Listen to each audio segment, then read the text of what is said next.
Il est visé par une motion de défiance. Le ministre proche de Moïse Katumbi Chapwe, celui-là, c'est Chéribin Okende. Voilà, il est là. Aujourd'hui, on va parler avec Jules Bassimine. Lui, il fait partie des signataires de cette motion. Monsieur Jules Bassimine, bienvenue. Merci beaucoup. Vous êtes l'élu des Cabarets au Sud Kivu. Vous êtes aussi professeur d'université. Plus précisément, là, vous êtes au niveau des Bukavu. Vous êtes professeur, vous êtes aussi sociologue. Oui. Aujourd'hui, on est en train de voir que le ministre de Transport, Voies de Communication, Chéribin Okende, est sur une chaise éjectable. Et c'est vous qui êtes certainement un des signataires. De quoi vous reprochez au ministre Chéribin? Bon, d'abord, je voudrais expliquer qu'est-ce que nous avons fait. Nous sommes en plein exercice de contrôle parlementaire. Et pour moi, pourquoi on doit faire la politique? On fait la politique parce qu'on doit servir la nation. Nous, comme députés, comme parlementaires, lorsque nous nous rendons compte qu'il y a des questions de société qui posent problème, c'est notre droit, au nom du peuple congolais, d'interpeller l'un ou l'autre ministre. Voilà. Donc, sur ces points-là, il n'y a pas de débat à faire. Les griefs, c'est quoi? C'est quoi par rapport au ministre Chéribin Okende? Qu'est-ce qu'il a fait? Parce qu'il est de la famille de Moïse Katumbi Chapwe, qui ne serait pas en odeur de sainteté avec l'actuel gouvernement? Non, moi j'ai dit clairement que moi je suis député, je suis un élu du peuple, je voyage, parce que je vais rappeler ici que Chéribin Okende, c'est le ministre des Transports, Communication et Désenclavement.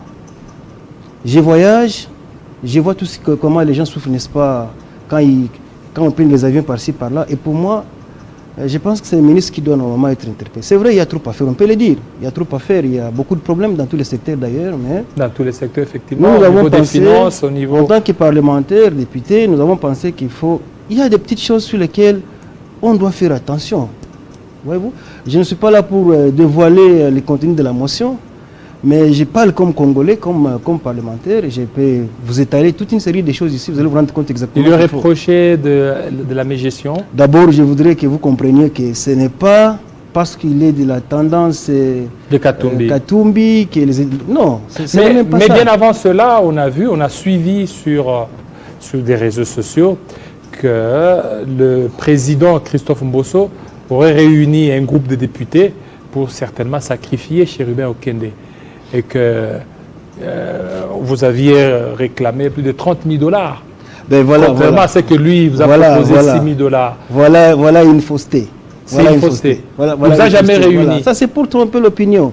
Les vrais problèmes sont des problèmes de la société. Ce sont les problèmes des Congolais. Vous n'avez pas reçu d'injonction de faire partie de tous les ministres de Katumbi? Attendez. Je vais vous dire ceci, monsieur David.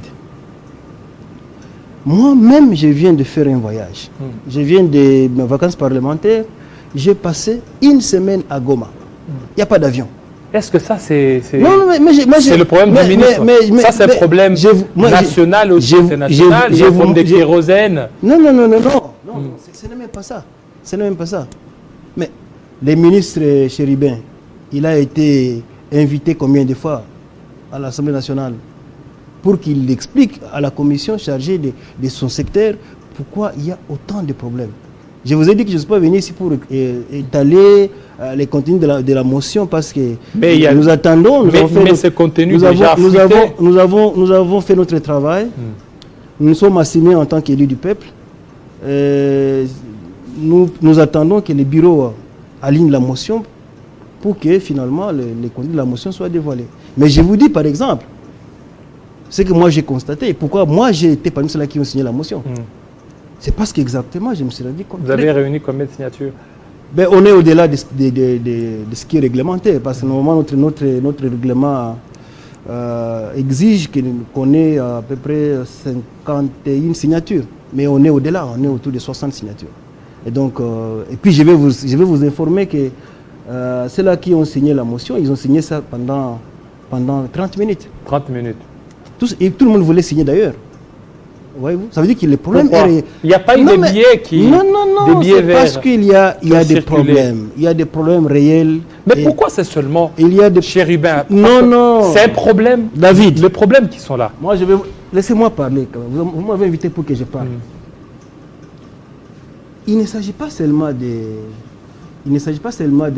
chérubins au Kende. Nous avons dit que nous devons aider le chef de l'État à aller de l'avant. Parce qu'il y a des ministres qui sont dans la léthargie, c'est clair, c'est connu. Et nous avons toute une liste. Mais il y a beaucoup... Nous avons toute une liste. Nous sommes décidés à aller de l'avant. Il faut absolument qu'il ne faut pas qu'on ait des ministres qui sont assis là-bas, et en fin de compte, on se rend compte qu'il n'y a rien sur le plan production. Il n'est pas le seul. Et je ne voudrais pas... Il y a ceux-là, comme par exemple celui des hydrocarbures, cette affaire de carburant. Il y a beaucoup de ministres. Pourquoi seulement Chérubin au Kende? Non, ça veut dire quoi? On ne peut pas commencer par tout le monde. Ce qui est vrai. On commence par quelque part. Et nous avons décidé de commencer par Chérubin parce que il y a des choses, des questions réelles qui sont visibles. Même vous connaissez. Je vous donne un exemple. Vous conduisez, non? Vous connaissez que dans ces pays, ça fait plus de 2 ans, il n'y a pas de permis de conduire. Il n'y en a même pas. À qui la faute? En tout cas, ce n'est pas à moi. Qui gère ce secteur? À qui la faute? Est-ce que ça, c'est la faute mais qui gère le secteur? Si déjà, il n'y a pas de permis de conduire dans un pays, un pays normal, dès 3 ans, il n'y a pas de permis de conduire. Et vous êtes ministre, vous êtes chargé du secteur, mais vous regardez comme ça, comment les gens roulent avec des véhicules sans permis. Non, ce n'est pas possible. Et si nous, en tant que députés, nous ne parlons pas,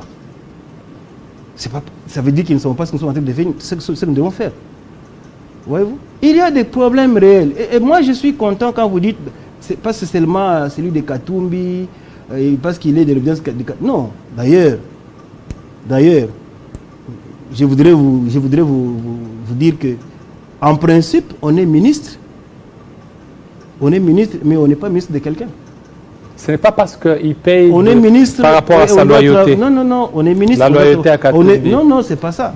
On est ministre, on doit travailler. Moi, je dis, c'est Katumbi qui fait que nous n'ayons pas de permis de conduire, par exemple.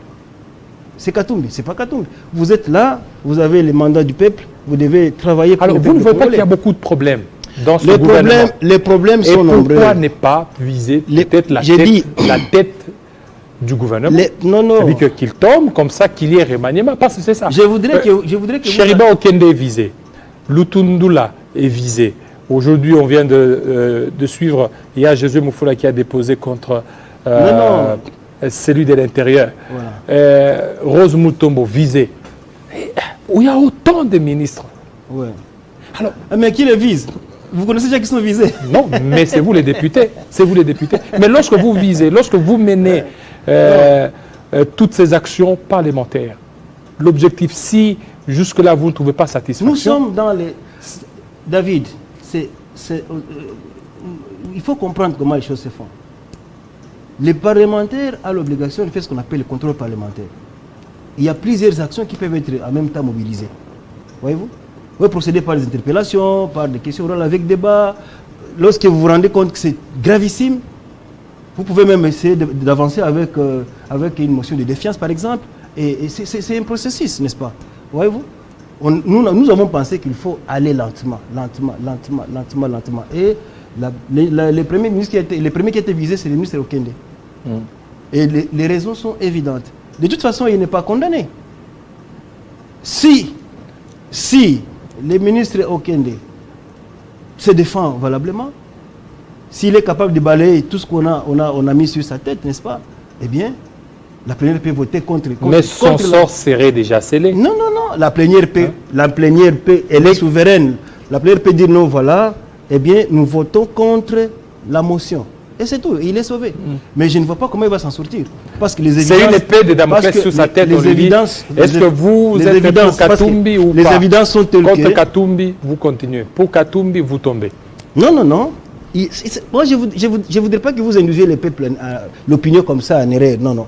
Nous faisons notre travail comme parlementaires. Nous avons constaté que tout simplement, il y a des choses qui ne fonctionnent pas dans son secteur. Et je vous ai dit clairement qu'il n'est pas il ne sera pas le dernier.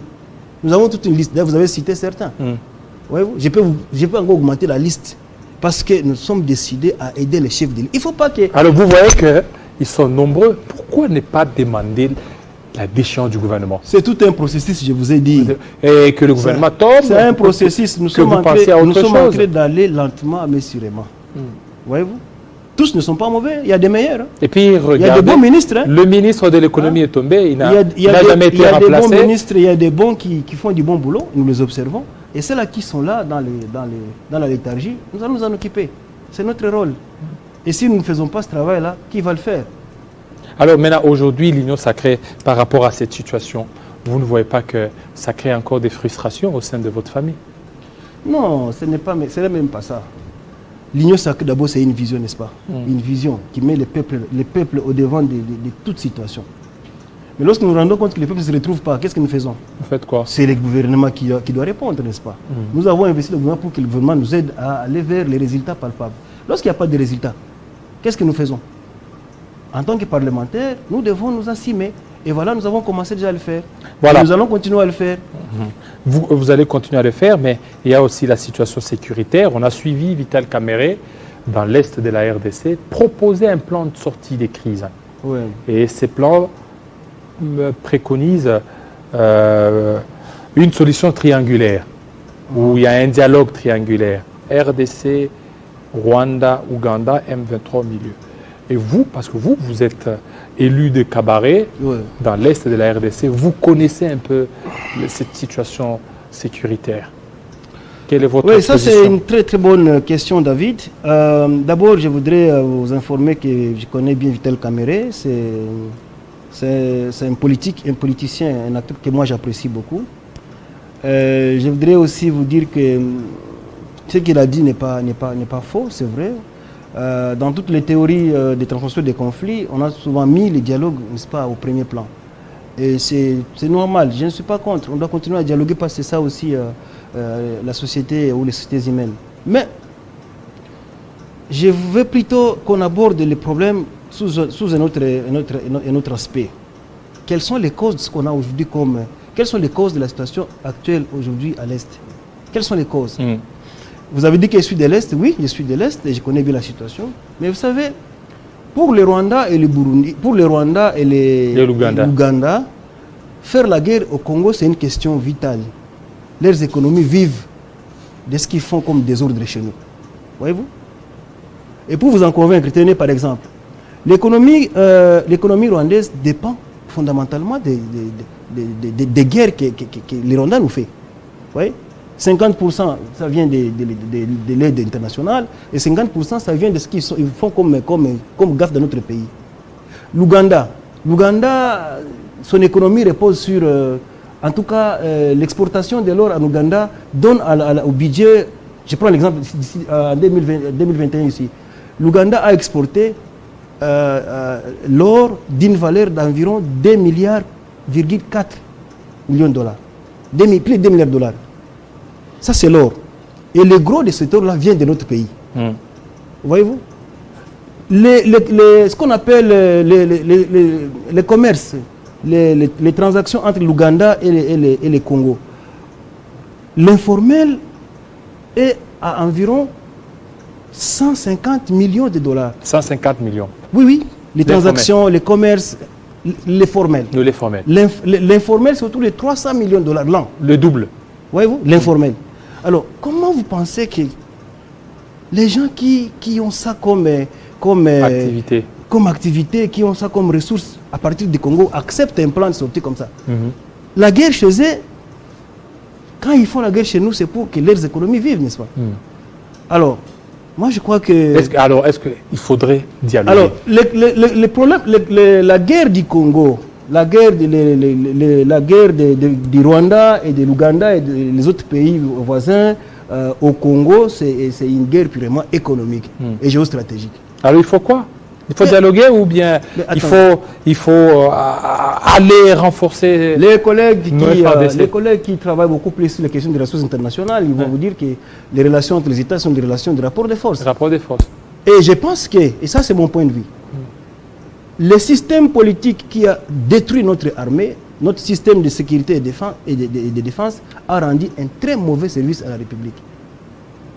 Voyez-vous, moi je suis pour l'option de pouvoir réorganiser nos forces armées, nos services de défense, pour que nous puissions...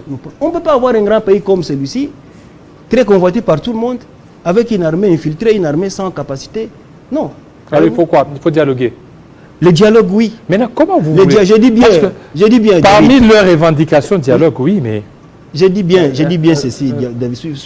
Laissez-moi... Nous serons obligés de reconnaître leur grade et puis faire à ce qu'ils puissent intégrer nos forces armées. Il y aurait même une loi d'amnistie au niveau de l'Assemblée nationale. Tout ça, c'est-à-dire que tabula rasa, on revient à zéro. Non. Moi, je ne pense pas que ce soit le bon schéma, en fait.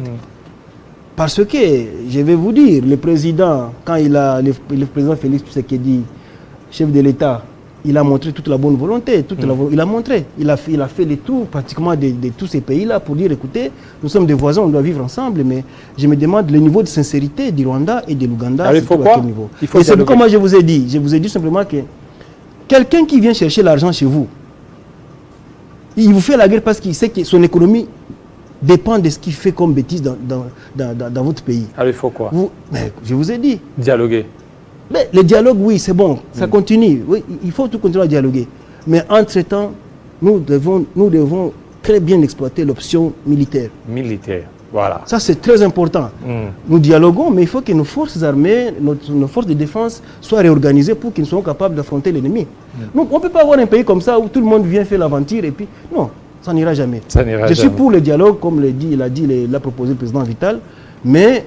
Je crois qu'en tant qu'État, nous devrions être capables de dire, écoutez, est-ce que nous avons la capacité de nous défendre contre toute agression? Voilà, merci beaucoup Jules Bassiminé. Vous avez été à Nairobi, vous avez été presque partout. Ça se passe bien là-bas?